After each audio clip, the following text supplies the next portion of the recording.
Assalomu alaykum ishqibozlar. Xo'p, sizlarga bir narsani prostaligida uchun aytib qo'yay. Kimlargadir dars bo'lsin, boshqa bo'lsin.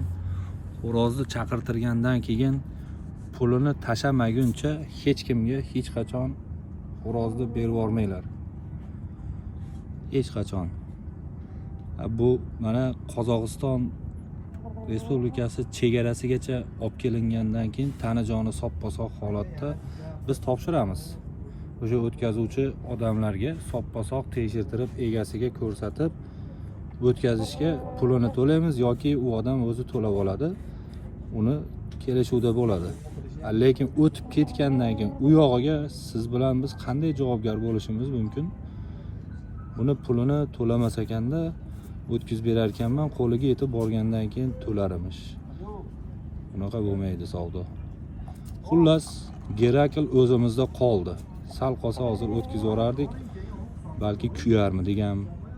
Xullas, xo'roz sotuvda, dalsh sotuvda. Kimga ma'qul kelsa beraman. Xo'rozni tani joni hamma yo'g'i soppa-sog', bekorchi videolari ham bor. Urushgan 5 ta yutgan xo'roz 13 oylik bo'ldi. Ishqiboziga sotiladi bu.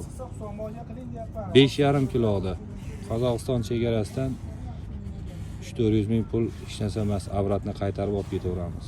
Salonda kelgan xo'roz edi.